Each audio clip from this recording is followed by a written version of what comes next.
Well, sexual violence has always had an equivalent of a cultural value. What do I mean by that? Increasingly, sexual violence is recognized and then prohibited according to the culture in which one lives and depending on the evolution of that culture. Let me give you an example from the 1400s. In 1490s was one of the first international trials concerning sexual violence. What happened was Sir van Hagenbach, who was a knight under the Duke of Burgundy, was conducting a war for him. And as the war intensified, he was able to surround the enemy in their city of Brecht, which is in Germany of today.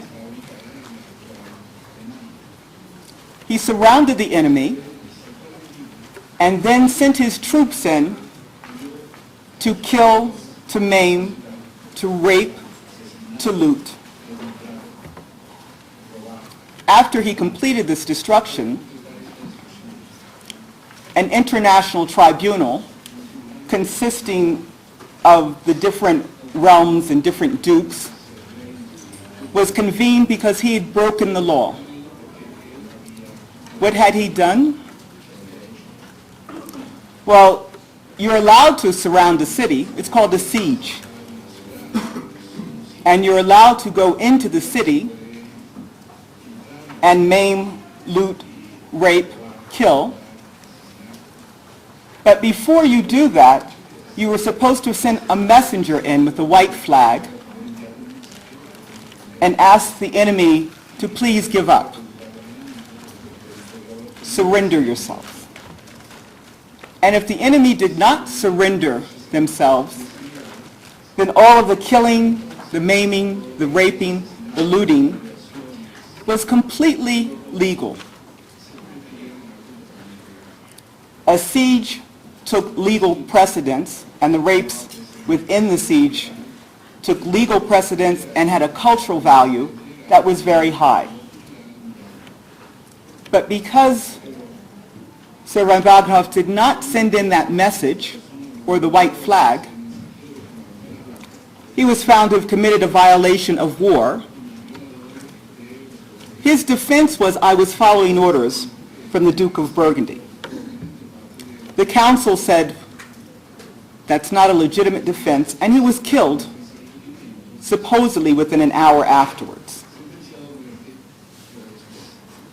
So that violation of sexual violation, the rapes within the surrounded city, was illegal.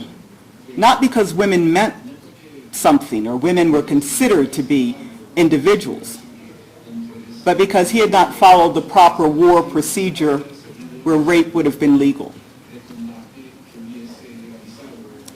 And there are many other times when the cultural value of our society was to say that raping was legal. I descend from one. In the 17th, 18th to the 19th century in the United States, raping a black woman who was a slave was not only after slavery became illegal did the raping, well, there were no more slaves, but the raping of former slaves was recognized. What shifted was the cultural value, not the act inflicted. And you can see during the 20th century and even now into the 21st century that we're still going through a transition of our cultural values as they relate to sexual violence. In 1929, the Geneva Convention recognized that females who were captured as prisoners of war should not be sexually violated, should not be raped.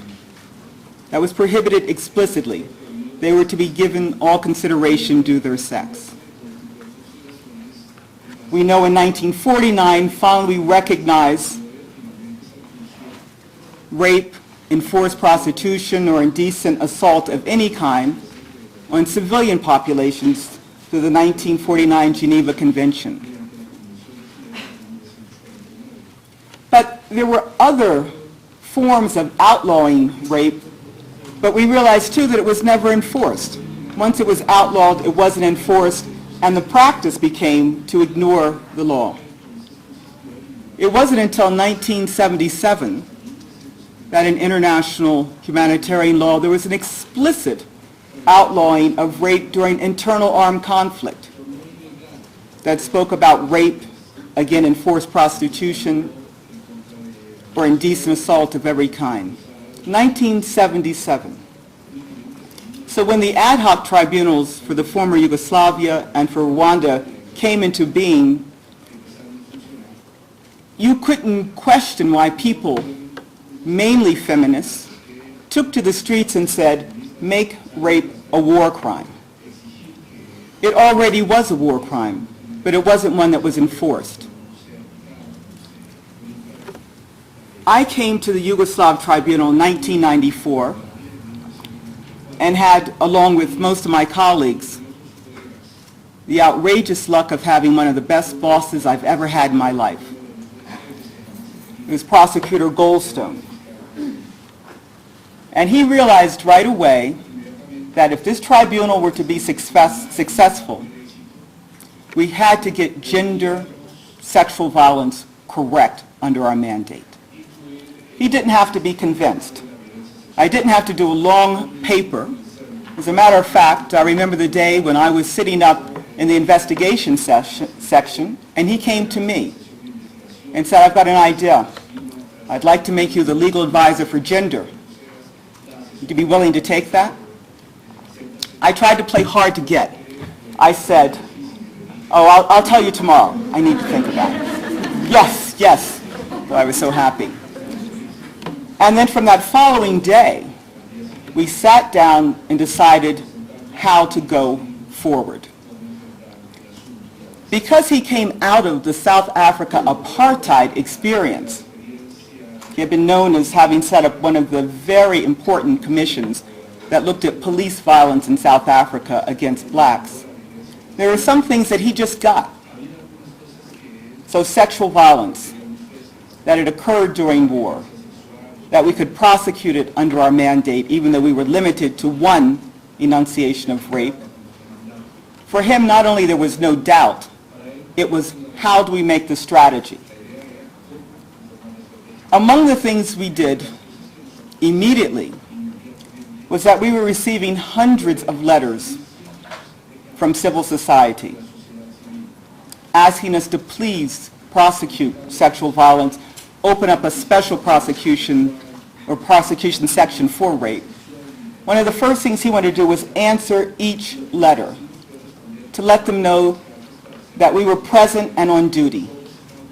And I remember writing those letters, and I do have to say that we photocopied a couple of them. But he signed each one, and we returned each one to the sender to let them know that we were serious. We weren't perfect, we wouldn't be perfect, but we would be serious. And then the second step in the gender strategy that he agreed to readily was that if we didn't get it right internally in our own office of the prosecution, meaning that our investigative teams had to be gender integrated, that sexual violence as a legal subject, as well as a procedural subject, as well as priority in our investigations, had to be taken into account. If we couldn't get our own house correct, we would never get the investigations looking for witnesses and looking for incidences of sexual violence correctly.